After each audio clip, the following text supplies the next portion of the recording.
Delighted to say Graham Hunter is with us. Graham, good morning to you. How are you getting on? Yeah, Grant, thanks very much. Yeah. Let's start with Real Madrid and the way they handled their business. We've just done 15 minutes with Mark Wilson, the former Celtic footballer, and he was like on the phone-in show on Radio Clyde last night. The Celtic fans were all pretty happy with the quality of their performance. I can completely understand why. I'd say Real Madrid are even happier with the fact that they watched Celtic be a dervish for 50 minutes and then were like, oh, game over. Yeah, look, I suppose for brevity you have to say it like that. I think it was more complicated, and I think it's a really healthy test for Madrid in several ways. I've watched them now for nearly 30 years in a professional sense, 20 years living in the country, and it's quite rare that they face a team playing that way. So clearly, for Celtic fans in Scotland or in Ireland, where you are right now, the sense of measuring themselves up for an hour, the way in which Celtic were both intense but not foolish with the ball, the fact that they could easily have gone 1-0 up, the idea that the world is now reverberating again to the magnificence of that atmosphere. All these things are positive for Celtic, but there are very few teams make it as intense for Real Madrid, to press them so daringly, harass them, and then play, pretty good football when they get possession themselves. And for Madrid to be tested in that manner, I think is terrifically healthy, particularly without Benzema.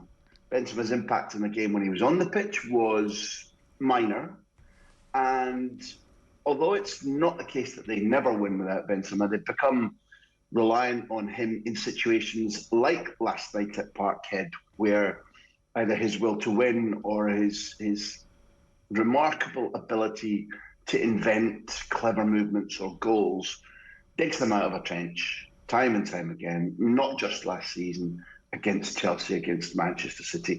So for them to win, I don't think it was like, hey, the Storm's gone, we've won now. I think that the quality of the goals that Real Madrid produced were really excellent. And apart from the way in which, like, for example, the contrast for me in the first half when there were, do you remember all those pictures?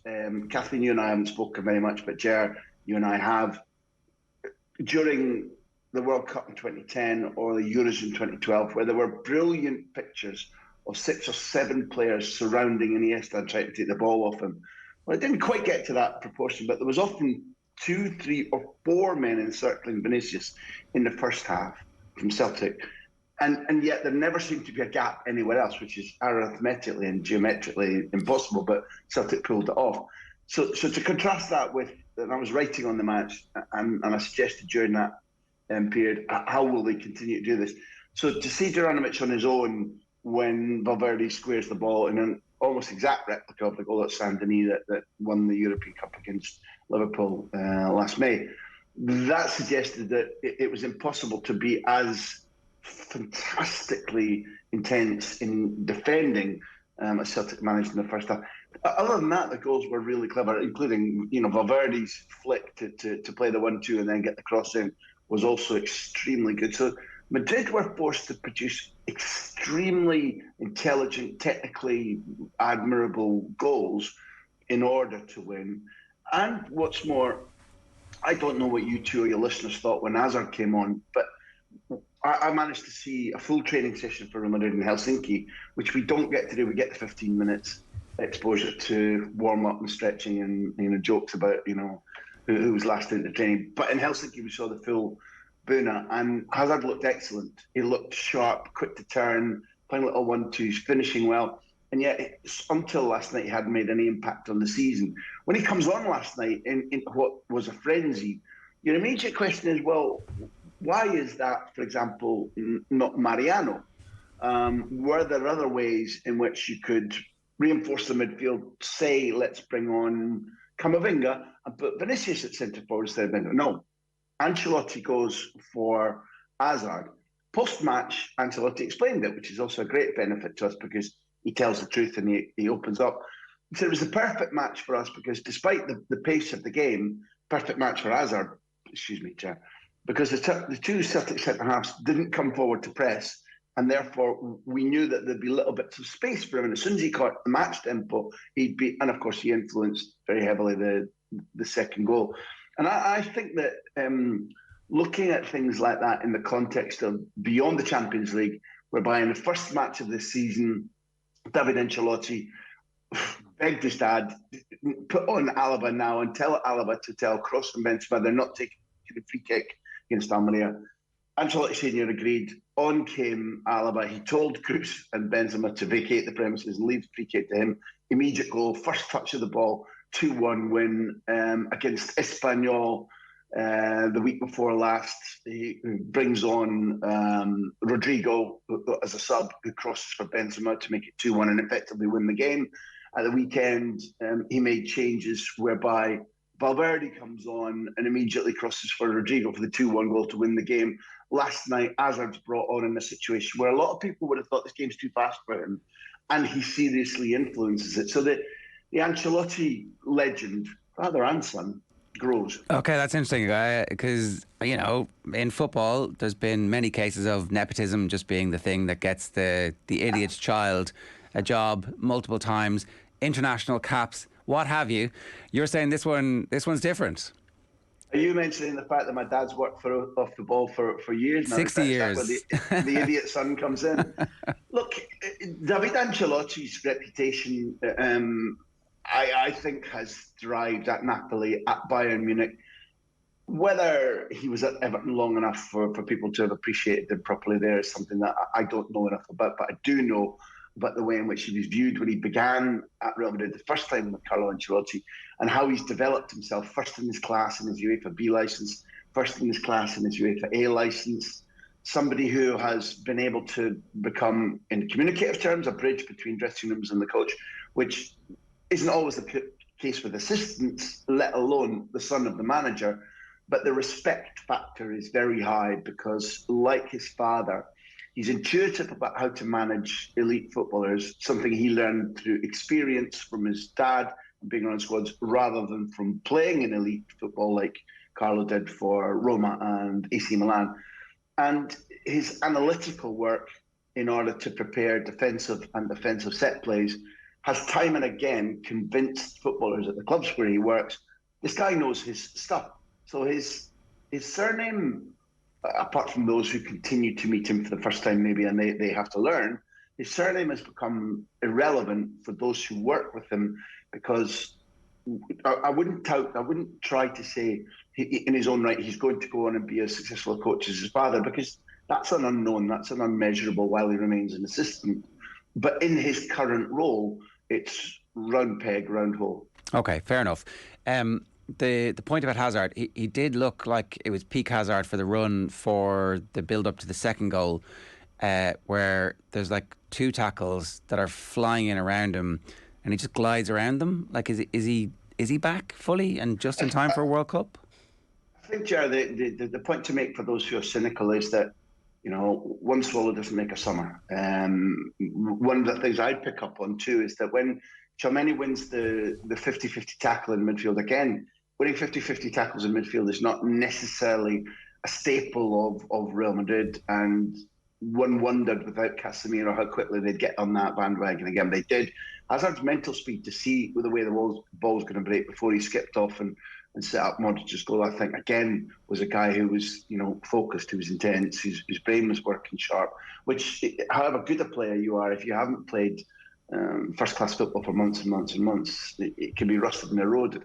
So the things to say would be that although he arrived overweight, and when he first signed, and that was his fault, he's twice got himself in extremely good condition, was playing against Paris Saint-Germain and influencing the game very much under Zidane when Meunier stamped on his ankle. It was untouched by the referee, which was a shocker. He's then had a couple of operations on an ankle, and just when he was getting to peak last year, he needed a reopening of that wound and a resetting of the recuperative work done. And therefore, it's been hard for him to be. It's not been Eden Hazard's fault in recent seasons compared to how he began a little bit lackadaisically and turning up, having, you know, spent the summer on beer and crisps. So the fault hasn't been his. Ancelotti is somebody not prone to giving us bull. He's got a remarkable record for answering questions honestly, which football managers aren't always contracted to do. And he's been telling us for a while, I'm glad Hazard is staying. He wasn't for sale. I think he'll have an important role this season. His training has been excellent. And when Courtois spoke last night at Parkhead, he said, Hazard's been training at a phenomenal level. He's ready to contribute. I don't think anybody's claiming that he'll be, starting in 70%, 75% of the games this season, but it's a very long season. He's got his mind focused on the World Cup. I was interviewing Roberto Martinez 2 months ago now, and he spoke at length about how he's been monitoring Hazard's mental state, his training. He's had very close communications with Real Madrid. And Roberto Martinez was extremely excited about the role that Hazard, in theory, will be able to play, injuries from now on permitting, in Qatar. So for those who enjoy watching him, because he can be magical, we're not going to get vintage Hazard back, because age and time have taken that away from him. But somebody who can consistently turn games for club and country, I think that's where he's at right now, yes. We'd take that for sure. We were chatting a little bit earlier on about the impact of Postecoglou and that performance happening on the stage that had happened last night, where the European champions' first game is at Parkhead. So, all of Europe is watching. You travel Europe, you talk to football people. What's the perception of Postecoglou, and how much longer does he need to do this before people start going, ooh, I really want him to be the leader of whatever project in whatever country that might be? How worried should Celtic fans be? Look, I think that ripple effect, pebble in the pond effect that you're talking about, apart from the absolute consenti of football directors of football is a better way to say it, sorry. I think that Postecoglou is still somebody whose ideas and reputation have yet to make a big splash in terms of the football media across continental Europe. But from last night, I think that will change. And you want to watch, because I can tell you that when I was recently with an executive at Manchester City and I was talking about where Pep Guardiola might go next, and I don't mean at the end of the season, because I don't think anybody really knows what he'll choose to do. I was offering up a couple of ideas about where the next candidate might come from. And this City executive interrupted me and said, don't forget Postecoglou. Not necessarily next man in the door, but he's been part of our organisation. We know his ideas, and therefore, gradually he'll be listed as somebody to be, at minimum, in consideration. So that's not me saying Ange Postecoglou is next manager in after Pep Guardiola. Not at all. But you asked about how have his teachings, his personality, the brand of football Celtic is playing, how have they begun to make a name for him, send ripples across the pond? I think that will be, to a degree, augmented by last night, because those who plan and those who look at succession don't stop at the result. They look at trends, they look at ideas, they look at consistency, they look at robustness, and they look at fit with what they've got already. So my opinion is that you're right to say that sooner rather than later, those clubs who like Ange Postecoglou's personality, ideas, philosophy, the brand of football his players put into practice, some clubs who are sharp will think, well, we'd really like to get him before Manchester City are ready for him, whether that be next in after Pep or next one after that, whichever it may be.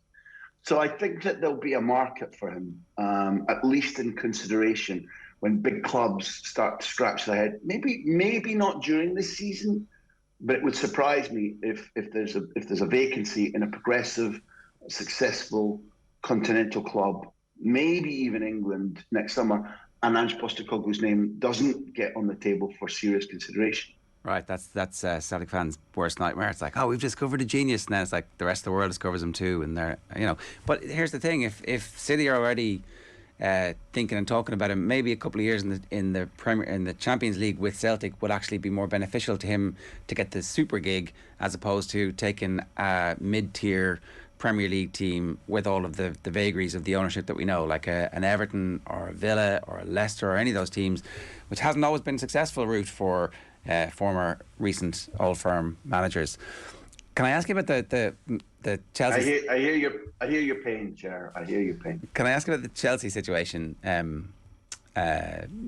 Yes. People talk about the Tuchel, the epidemiology of the Tuchel meltdown that happens at some stage, and generally there's been recoveries. He's clearly an excellent coach and manager, and really understands football at a very deep level. I'm just wondering about his emotional intelligence, maybe, to be able to knit together the squads that he has. I managed to catch the first 15 minutes of the game, double screening with the Ireland game on at the same time. They looked amazing for 15 minutes, and then conceded one of the best breakaway goals you're going to see in world football with a beautiful finish, and that was it. It was game over. It's like, wow, what a souffle they are. Just poke it and the air pops out. Listen, there's a big subject here, and I'm not sure it was game over. Chelsea, I watched that game. Chelsea laid siege to Zagreb's goal for the last 20 minutes, might easily have scored. It was as good a goal as you described. But using your own words, where does that pattern of looking sensational, looking like they should score, or scoring and then falling apart, ring bells for you? If you watched the defeat at Southampton, the body language, the inability to wrestle their way back from an opponent landing a sucker punch, it was almost identical. The personnel were not identical. Tuchel made, I think, some reasonably smart changes, and it's pretty impactful how Chilwell isn't suffering from some of the malaises that others around Tuchel are, because he's been out for so long, and he's been a high impact player since he became fit again. The choice to drop Mondi and put Kepa on didn't backfire, but for my taste, Ziyech is a good example, and I think he's a microcosm of much that's wrong for Tuchel right now. Ziyech, along with Hudson-Odoi, before the Southampton game, before the market closed, was told he could go to Ajax and thought he was going to Ajax. There was a little bit of untightening of the belt on Ziyech's part on the weekend prior to the Southampton game.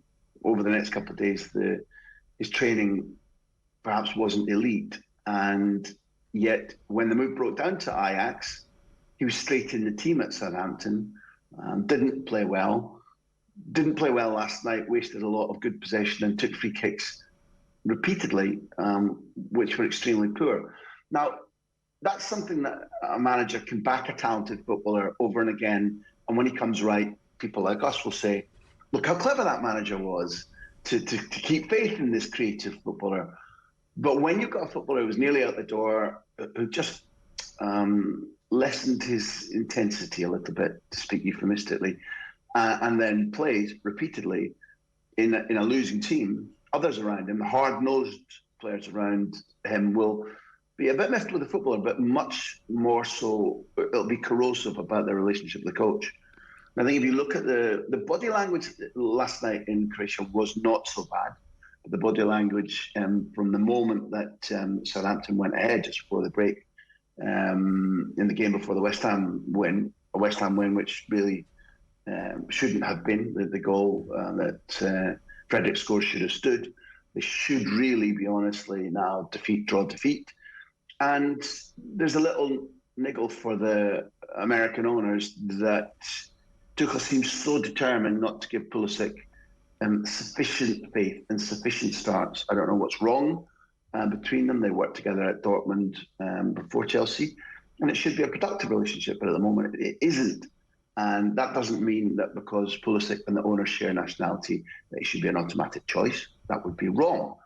But it's getting up the nose of his employers that Pulisic is not a go-to player for solutions in a time when the team is playing badly.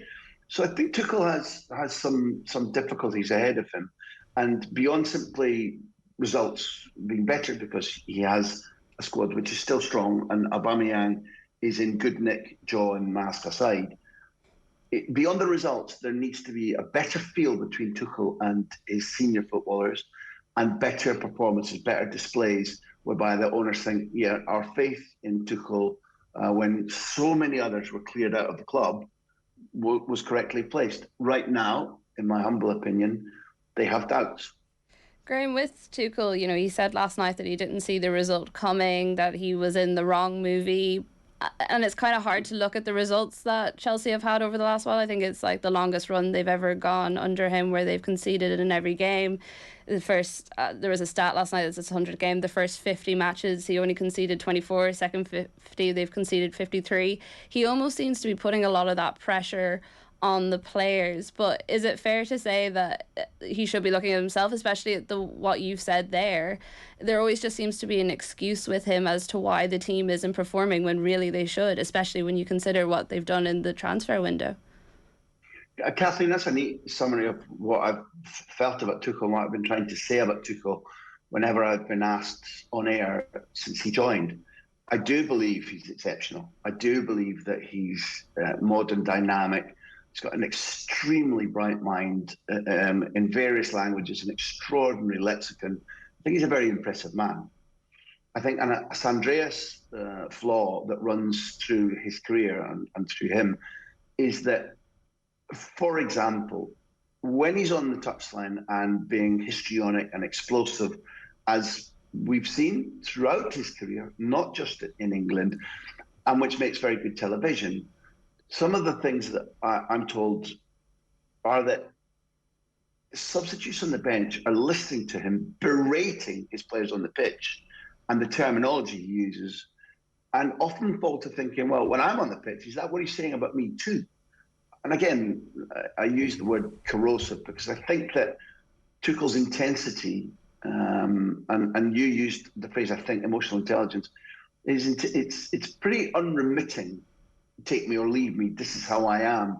He doesn't have a lot of, what would you call a different face to put on, or a different vocabulary to use when he's heated, when he's angry, when he's disappointed.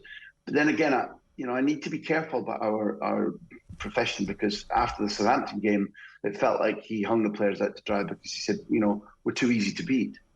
Well, that was a fact, and it was a hard assessment. So the debate then is, do you say that in public so that the players feel hung out to dry? Do you say that in public because it'll give the players a slap and it will, kickstart them? There are times when managers' behaviour and vocabulary we judge very harshly because, huge salaries aside, we're not under the same pressure, and it needs to be understood that if we were, then very possibly we'd act in similar ways. But over the piece of his Chelsea career, I think that there has been a corrosive effect on the players' absolute trust and liking for him. And when that gets to a corrosive effect on the respect, because they did, and many still do, absolutely respect his talent, when that begins to happen, you get defeats that you don't see coming. Or that seem inexplicable, yeah. Graham, great stuff. Thanks a million for joining us. Cheers.